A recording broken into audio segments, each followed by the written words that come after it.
Most people will remember this crisis as a story about oil prices. I do not think that is how history will remember it. Oil can spike and fall, tankers can wait and move again, politicians can threaten war in the morning and talk about deals at night. Markets can panic on Monday and recover by Friday. I have seen that pattern many times. But sometimes a crisis creates a new habit. And once the habit becomes accepted, the world does not go back. That is what worries me about Iran's demand over the Strait of Hormuz. Iran is not only asking for sanctions relief, reparations, nuclear rights, and American forces out of the Gulf. It is asking for something that sounds smaller, but may be more important than all the rest. It wants the right to charge ships for passing through Hormuz after the war is over. A toll booth on the waterway that carries a major share of the world's oil and gas. That may sound technical. It is not technical, it is civilizational. For 80 years, the world has lived under a strange and historically rare arrangement. The seas were mostly open. The most important trade routes were protected. Merchant ships did not need to negotiate with every coastal power that controlled a narrow passage. The United States Navy, at enormous expense, made that possible. People complain about American power, often with good reason. But they forget what the alternative looked like before the modern maritime order. Trade routes were full of tolls, dues, tributes, private violence, and imperial choke points. Commerce moved, but it moved through permission. After World War II, the United States built something different. It did not own every ocean. It did not control every port. But it made one promise credible. The world's sea lanes would remain open enough for global commerce to function. That promise helped make modern globalization possible. Now, Iran is testing whether that promise still has teeth. The Strait of Hormuz has always been unusual. At its narrowest point, there is no open high seas corridor. The passage runs through the territorial waters of Iran and Oman, yet the operating principle has been that merchant vessels enjoy innocent passage. They do not pay tribute. They do not ask Tehran for political permission. That was the rule in practice. The war changed the practice. Iran first closed the strait under threat of missiles and drones. Then it discovered something important. It did not have to close it to everyone. It could sort traffic. Some ships could be threatened. Some could be delayed. Some could pass after payment. Some countries could find channels Iran would tolerate. And once ships started paying, Iran learned the most dangerous lesson in geopolitics. A toll enforced by fear can become a toll accepted by habit. That is the heart of the matter. Iran is now demanding to make the system permanent, roughly $2 million per vessel, about $1 for each barrel of oil moving through, compared with a closed strait and oil rising $40. That toll can seem modest. The Gulf states may decide that paying billions a year is cheaper than losing tens of billions a month. Washington may decide that a quiet compromise is cheaper than another round of war. Europe and Asia may decide they simply want the oil moving again. Everybody can find a practical reason to accept the toll, and that is exactly why the precedent is so dangerous. Bad incentives rarely announce themselves as disasters. They usually arrive as relief. Iran can say, pay a small fee and the water stays calm. Ship owners can say, pay the fee and insurance becomes manageable. Governments can say, pay the fee and inflation falls. Traders can say, pay the fee and the market stabilizes. But look at what has actually happened. A country used force to close a natural international passage. It inflicted pain for world. And it offered to remove some of that pain in exchange for permanent payment. That is not a fee. That is the monetization of coercion. And if the world accepts it, the consequence will not be limited to Iran. Saudi Arabia's power has always rested on more than oil underground. It rests on the ability to export oil when the market needs it. Saudi's spare capacity makes it the central bank of oil. The broader Gulf holds most of the world's usable spare capacity. That spare capacity matters because tankers can leave. If Iran controls the gate, Iran gains influence over every Gulf exporter. It can pressure Saudi Arabia. It can pressure the UAE. It can pressure Iraq and Kuwait. It can raise the cost of energy, not by producing more or less, but by allowing more or fewer ships through.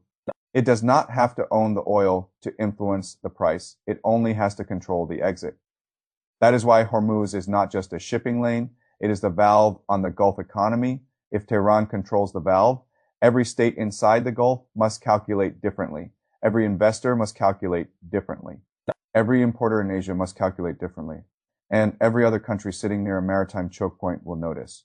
That is the part I think most people are missing. If Iran can charge Hormuz because it sits beside it, why can Denmark not revive its old tolls through the Danish Straits? For centuries, Denmark collected the sound dues from ships moving between the Baltic and the North Sea. That system made Denmark rich and angered other powers until it was finally ended in the 19th century. Today, Russian oil still moves through that region. If Hormuz becomes a model, someone in Copenhagen will eventually ask why Denmark should not tax hostile energy flows. If Iran can do it, why not Turkey through the Bosphorus? Why not countries around Bab el-Mandeb? Why not a future toll around Gibraltar? Why not Malacca? Why not Indonesia's maze of straits? Why not Canada through the Northwest Passage when Arctic shipping grows? Why not future arrangements around the Bering Strait? The question will not be legal at first. It will be practical. Can we get away with it? That is how norms decay. Not all at once. One exception becomes two become five. Then companies stop planning around law and start planning around power. The old world comes back for most of human history. The sea was not a free highway. It was a collection of gates. The Danish crown taxed the Baltic route. The Ottomans and Byzantines collected from passage around Constantinople. The Portuguese used pass systems in the Indian Ocean. The Dutch and British trading companies controlled key Asian routes. Pirates from North Africa to the Caribbean demanded tribute. Modern people think that world disappeared because mankind became more civilized. That is flattering, but false. It disappeared because power changed. The American Navy made freedom of navigation practical. The United States fought early over commercial rights at sea. It fought the Barbary pirates rather than keep paying tribute. After the Second World War, it inherited the largest naval position on Earth and used it to secure sea lanes on a scale no other power could match. The world built supply chains on that assumption.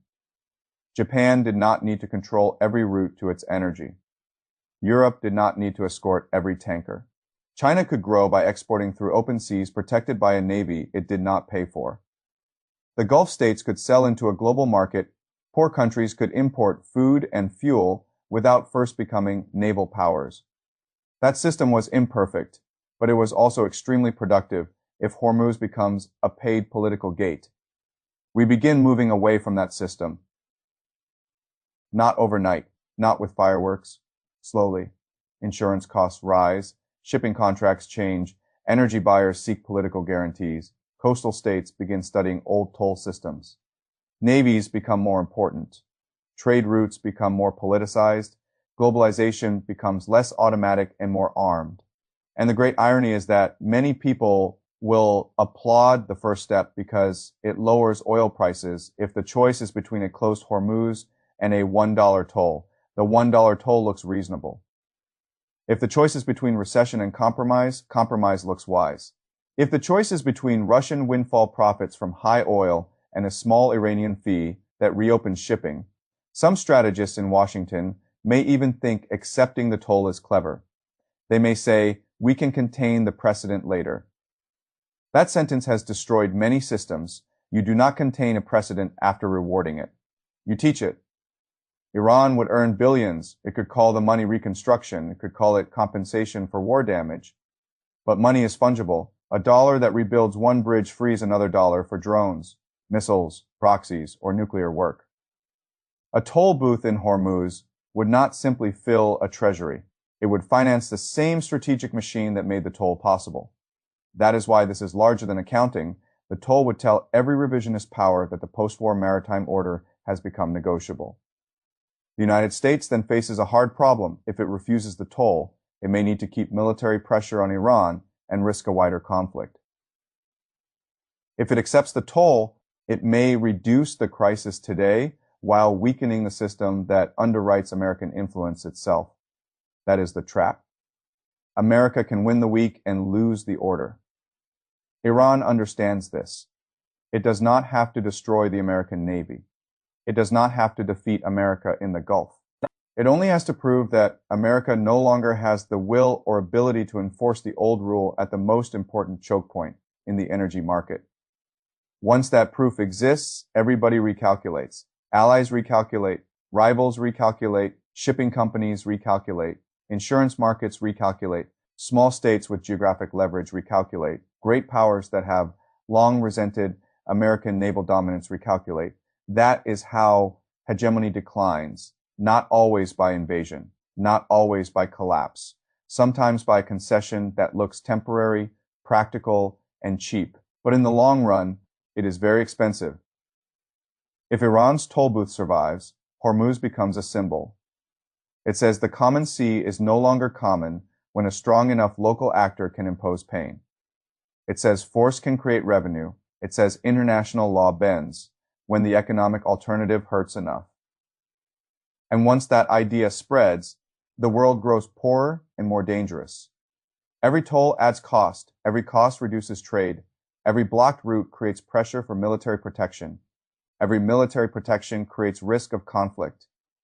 Over time, the free sea becomes a negotiated sea, then a taxed sea, then a contested sea. That is not progress. That is regression with modern ships. So when people ask me whether Iran's demand is just one more negotiating point, I say no. It is the point. Nuclear enrichment matters, sanctions matter, reparations matter, American bases matter, but the Hormuz toll is the demand that reaches beyond this war and into the operating system of the world economy. If it is rejected, the crisis may continue. If it is accepted, the crisis may look like it ended. But the order may have started ending instead, and that is the kind of bargain that looks small on the invoice and enormous in history.